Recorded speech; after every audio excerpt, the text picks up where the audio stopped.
तो ध्यान दो, कल हम लोग पढ़े थे प्रगुण नंबर 4, जिसमें हमने कहा था यदि समाकलन 0 से a तक f(x) dx है तो इसे समाकलन 0 से a तक ही f(a-x) dx लिख सकते हैं। कहने का मतलब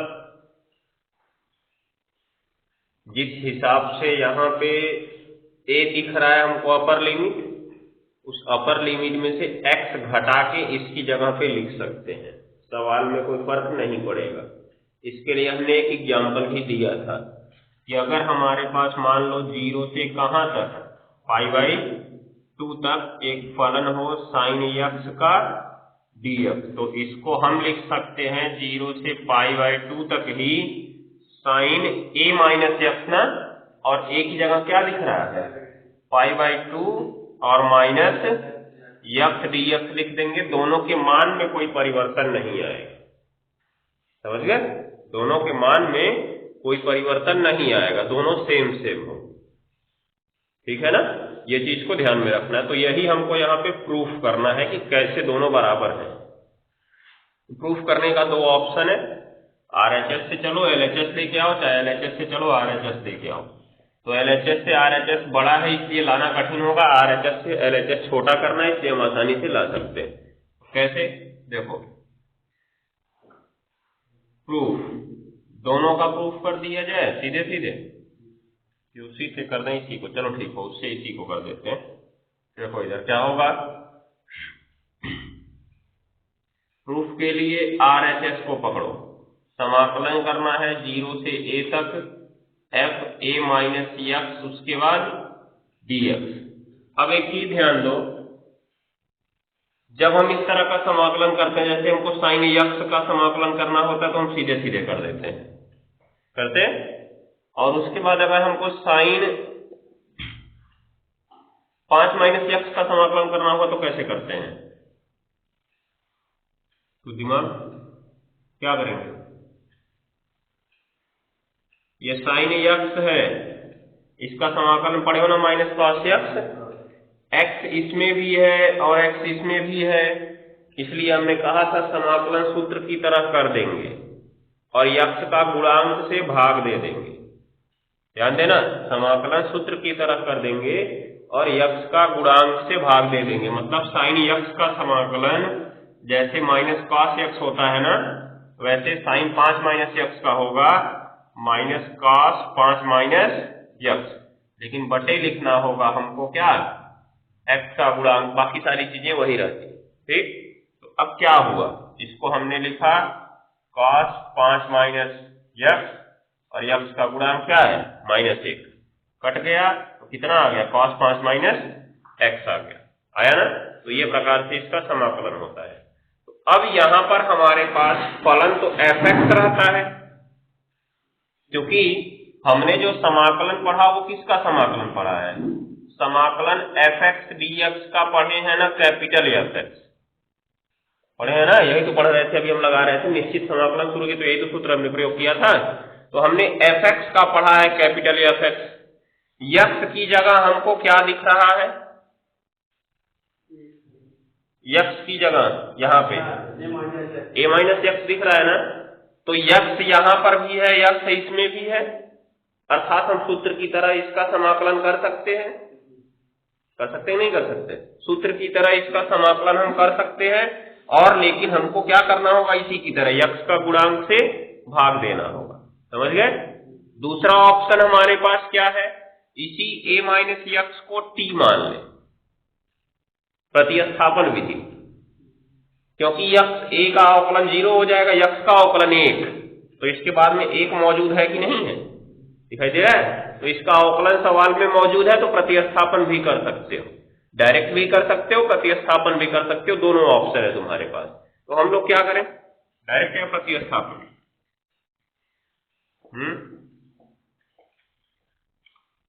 चलो प्रतिस्थापन से किया जाए, तभी सूत्र की हमको अभी फिलहाल के लिए कोई जरूरत नहीं पड़ने वाली है। माना मान लेंगे हम यहाँ पे a माइनस यक्स के बराबर क्या, t। तो D D x of a minus D D x of x बराबर डी टी डी एक्स। तो ये 0 और माइनस इसका 1 बराबर डी टी डी एक्स। तो -1 into D x is equal D T, या ऐसे कहें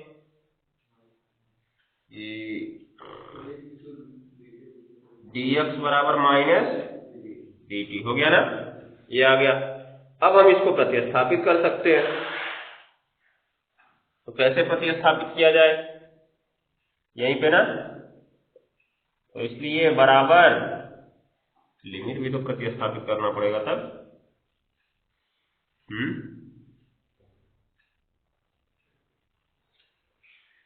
बिना लिमिट प्रतिस्थापन के कुछ होने वाला नहीं।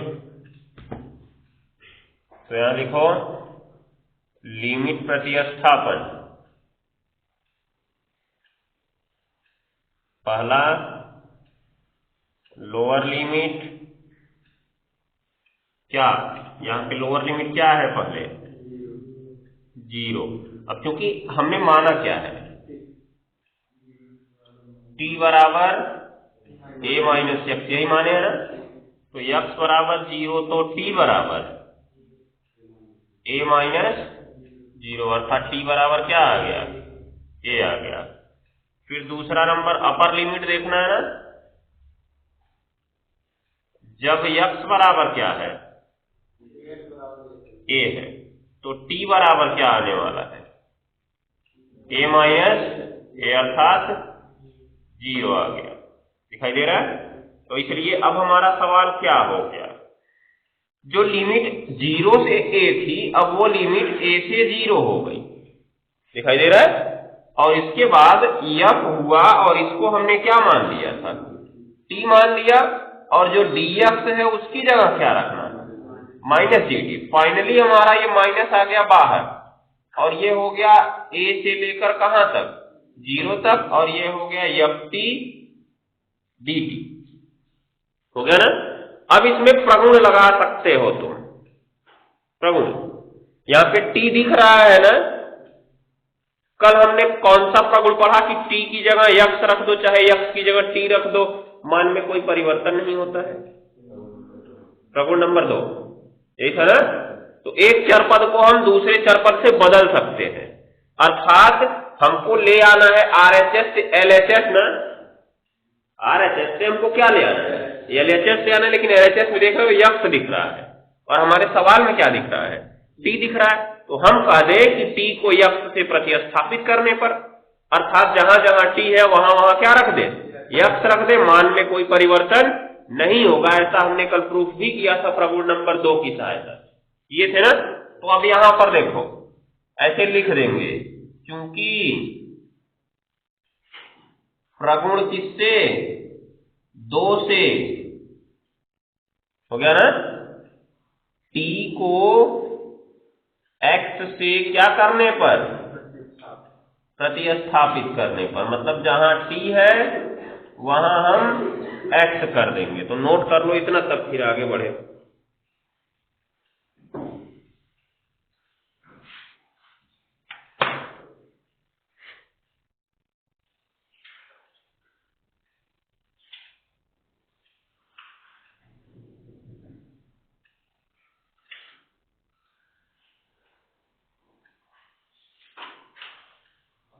इससे बढ़िया बिना प्रगुण लगाए दोनों पक्ष हल कर दिया जाए क्या।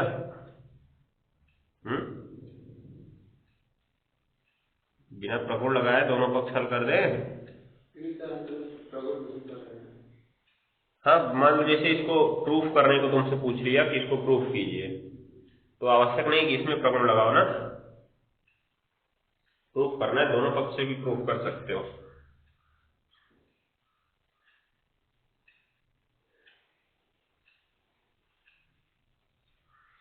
हाँ, सवाल लगाते समय प्रगुण की जरूरत पड़ेगी हमको।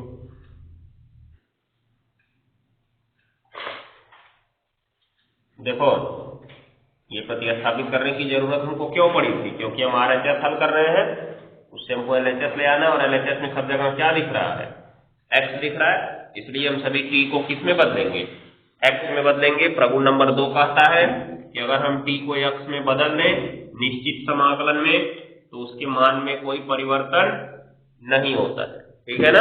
तो अब बदल दो, माइनस लगा है, समाकलन हो जाएगा a से 0 और f t जहां था वहां क्या रख देंगे अपन, dx।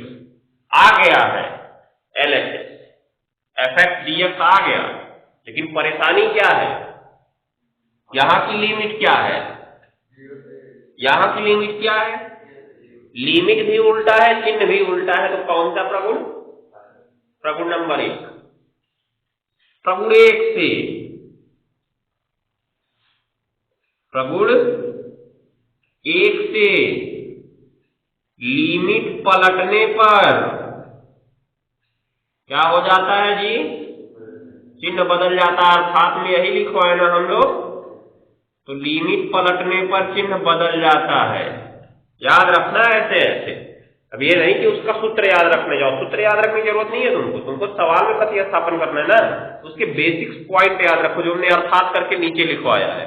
इसमें अर्थात करके नीचे लिखवाए थे कि एक चर पद को दूसरे चर पद से क्या कर सकते हैं, प्रतिस्थापित कर सकते हैं। इसमें अर्थात करके लिखवाए थे कि लिमिट पलटने पर चिन्ह क्या हो जाता है, बदल जाता है, समझ गए ना। अर्थात अभी माइनस है ना, तो इसका चिन्ह बदल के प्लस हो जाएगा, या ऐसे कर लो माइनस और बड़े कोष्ठक में, अगर माइनस इसका छोड़ दिए तो ये प्लस है ना, तो अगर इसकी लिमिट हम कर दिए a से 0 तो इसके सामने कौन सा चिन्ह लग जाएगा, माइनस चिन्ह, क्योंकि चिन्ह बदल जाता है ना, चिन्ह बदल गया और क्या लिख देंगे आगे, fx dx, और ये माइनस माइनस क्या हो गया, प्लस हो गया, और समाकलन आ गया 0 से ले, ये उल्टा किए ही नहीं, पलट देना है ना, 0 से कहां कर देना है a, तो लिमिट हो गया 0 से a और क्या fx dx is equal LHS proof, दिख रहा है ना। तो ये प्रकार से हमने सिद्ध कर दिया। तो प्रगुण 1 और 2 सवाल में कहीं कहीं प्रयोग हो जाएंगे, उनको बस वैसे कॉन्सेप्ट इस तरीके से याद रखना, और इसको तो याद ही रखना है कि जहां x है वहां a माइनस x रख सकते हो तुम, अर्थात अपर लिमिट माइनस x रख सकते हो।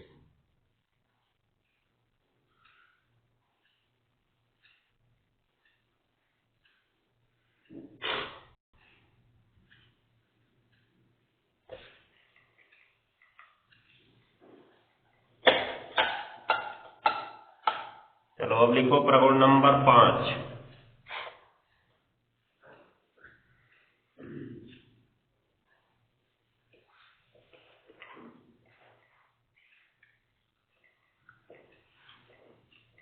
एक मिनट,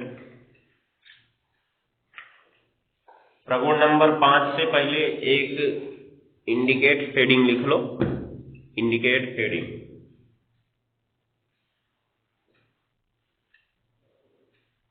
बोले समफलन तथा विषम फलन, समफलन तथा विषम फलन।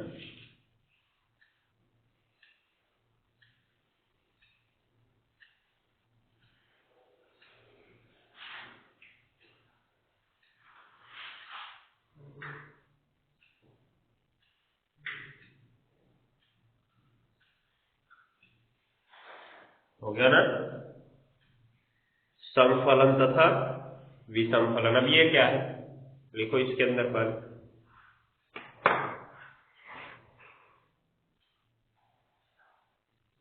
माना कोई फलन fx है,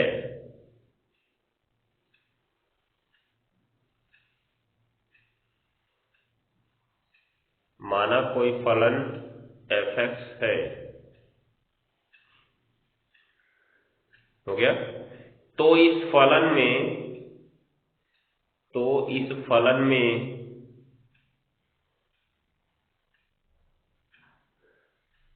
चर पद x के स्थान पर, चर पद x के स्थान पर माइनस यक्स रखने पर, माइनस यक्स रखने पर यदि, यदि पहला नंबर डैश से कितना नीचे, पहला नंबर फलन का चिन्ह बदल जाता है, माइनस यक्स रखने पर यदि फलन का चिन्ह बदल जाता है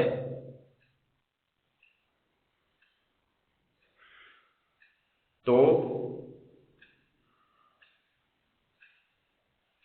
हो गया, तो उसे विषम फलन कहते हैं, तो उसे विषम फलन कहते हैं। हो गया ना। अर्थात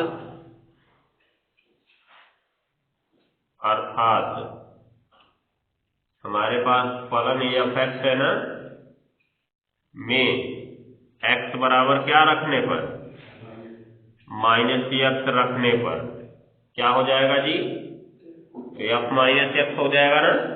तो ऐसा हो जाए कि इसका माइनस बाहर चला आए, फिर से क्या बच जाए, fx ही बच जाए जो हमारे पास पहले था, ठीक है ना।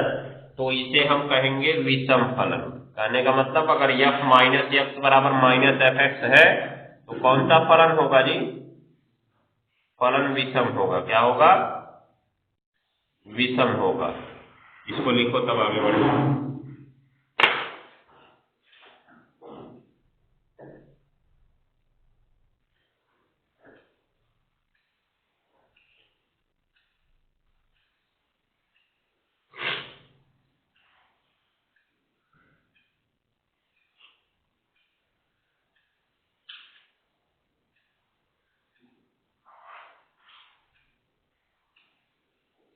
हो गया।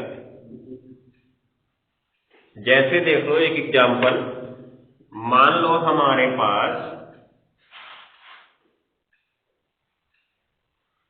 यदि f(x) बराबर एक फलन है sin x, क्या है जी, sin x। हो गया ना। तो हुआ क्या, इसमें x बराबर क्या रखा जाए, माइनस x रखा जाए। तो जहां f है x की जगह क्या हो गया, तो इधर भी क्या हो जाएगा, sine minus x। Sine minus x का सूत्र क्या जानते हो, साइन माइनस x बराबर क्या होता है, माइनस साइन x। ये सूत्र जानते हो तुम। साइन माइनस x का अर्थ होता है sine 360 minus x। Sine minus x का अर्थ क्या होता है, साइन 360। किसी के अंदर अगर माइनस x लगा है तो इसका अर्थ है 360 माइनस x है। अब जब 360 माइनस x करोगे तो किस चतुर्थांश में जाता है वो, चौथे चतुर्थांश में ना। तो चौथे चतुर्थांश में धनात्मक कौन होता है, कॉस और सेक। लेकिन ये क्या है, साइन है ना, इसलिए ये क्या रहेगा, ये ऋणात्मक रहेगा, ठीक है। तो इसीलिए इसका सूत्र होता है माइनस साइन एक्स। तो अब देखो f माइनस x बराबर क्या आ गया, माइनस साइन एक्स। अब साइन एक्स हमारा किसके बराबर था, साइन एक्स किसके बराबर है, fx के बराबर है ना। तो f माइनस x बराबर माइनस, इसको क्या लिख सकते हो, fx। देखो ऊपर वाला आ गया कि नहीं आ गया। तो अर्थात कह सकते हो, अर्थात जो साइन x है ना वो कैसा फलन है, विषम फलन है, ठीक ना। ये चीज को ध्यान देना। क्यों साइन x विषम फलन है जी, क्योंकि साइन x में जब हमने x के स्थान पे माइनस x रखा तो उसका चिन्ह बदल गया, बदल गया ना। चिन्ह नहीं बदला होता तब कैसा फलन होता, सम फलन होता, ठीक। तो लिख लो, उसमें क्या लिखे हो, परिभाषा क्या लिखे ऊपर से थोड़ा बता दो।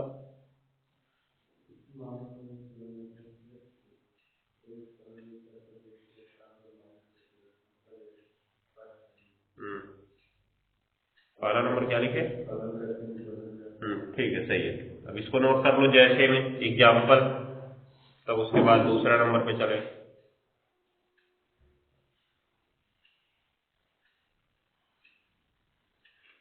नीचे दूसरा नंबर लिखो। यदि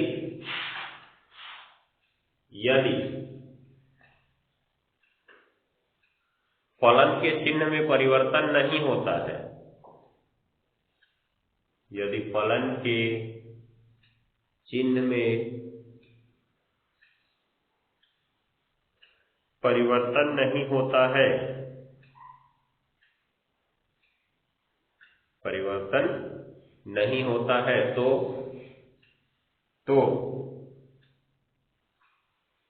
हो गया। फलन के चिन्ह में परिवर्तन नहीं होता है तो फलन समफलन होगा, तो फलन समफलन होगा, हो गया ना।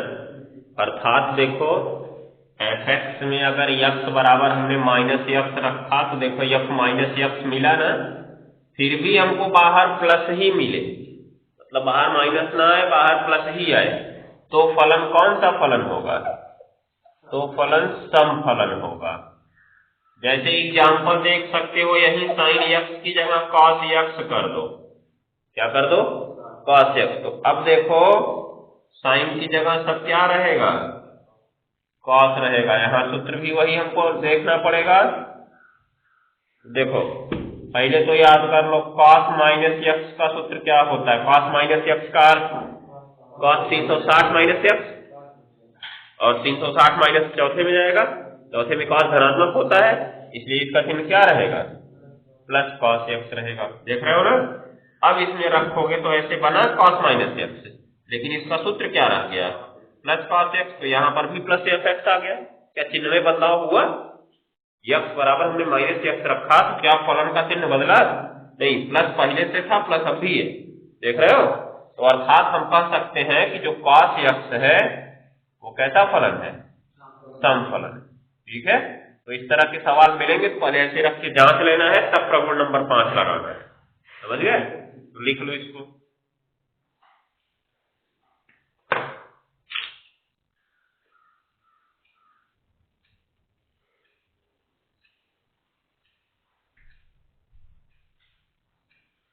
चलो अब लिखो प्रगुण नंबर 5। प्रगुण नंबर 5। अब देखना प्रगुण नंबर 5 में 2 शर्तें बनेंगी। ये जो प्रगुण नंबर 5 और 6 है, कुछ गिने चुने सवालों में ही प्रयोग होंगे। हमने तुमको बता दिया 70 से 80% सवाल प्रगुण नंबर 4 पे लगने वाले हैं, इसलिए प्रगुण 4 को अच्छे तरीके से याद रखना, बाकी इनको ध्यान दे लो, कुछ विशिष्ट सवाल इन नियमों पे लग जाते हैं। देखो तो ये नियम कहता क्या है, प्रगुण नंबर 5 कहता क्या है, ध्यान से देखना जी। कहता है कि यदि अगर हमारे पास समाकलन करना है माइनस a से लेकर a तक, मतलब जो नीचे हो वही ऊपर भी हो, परंतु चिन्ह में बदलाव हो, ठीक है ना।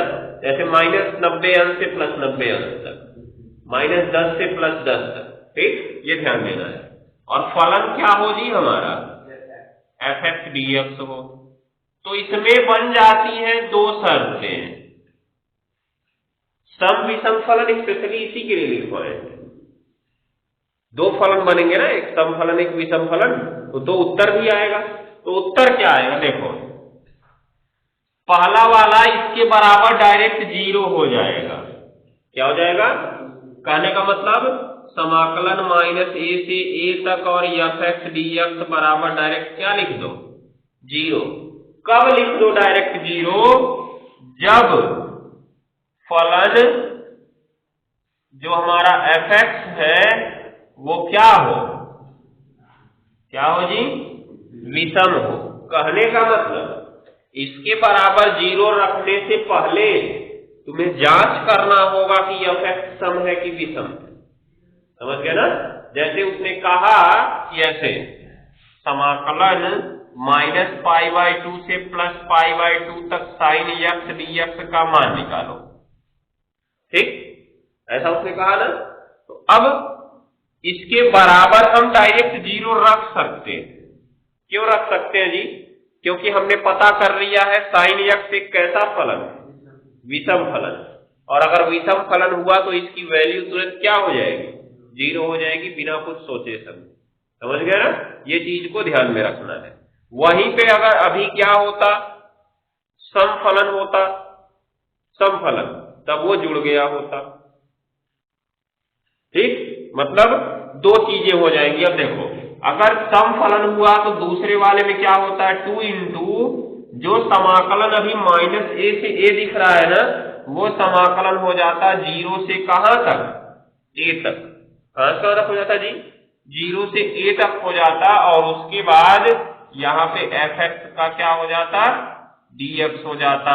लेकिन ये कब होता, जब फलन fx क्या हो, सम हो। ठीक, ये चीज को याद रखना है। तो प्रगुण नंबर 5 में दो शर्तें लागू होती हैं। अगर विषम हुआ तो वैल्यू 0 हो जाती है, सम हुआ तो वैल्यू 2 समाकलन 0 से a fx dx हो जाती है। हो गया ना। अब क्यों होती है इसको हम लोग प्रूफ करते हैं, नोट कर लो। प्रूफ आज क्या करते हैं, प्रूफ कल ही करते हैं।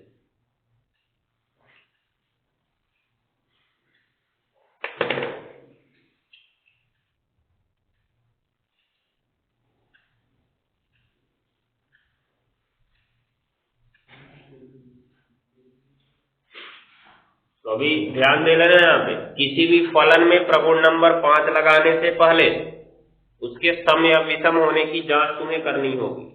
जब सम या विषम होने की जांच कर लोगे तब कंफर्म हो जाएगा ना कि पहला मान रखा जाएगा कि दूसरा। अभी यहाँ पे ऐसे होता कि समाकलन -π/2 से +π/2 sin x की जगह कौन हो गया होता, cos x हो गया होता। तब क्या 0 होता बराबर, नहीं, क्योंकि cos x कैसा फलन है, समफलन है। तो इसके बराबर हम दूसरा पॉइंट लगा देना कि दो समाकलन 0 से a, 0 से a मतलब 0 से कहां तक, π/2, माइनस वाला छूट जाता ना, और उसके बाद यहाँ पे क्या लिखते, cos x dx, तब ये लगाते, हो जाएगा ना। ये प्रकार से सवाल हल करना है तुम्हें। चलो इसका प्रूफ कल देख लेंगे, कल प्रगुण समाप्त हो जाएगा। हो सकेगा तो कुछ एग्जाम्पल भी बता देंगे, यानी टाइम तुम लोग थोड़ा पहले करो तब कुछ काम हो पाए। तो दर्शन तुम लोग का 55 पे होता है, तनिक 45 पे करो, 10 मिनट बचेगा हम लोग के पास।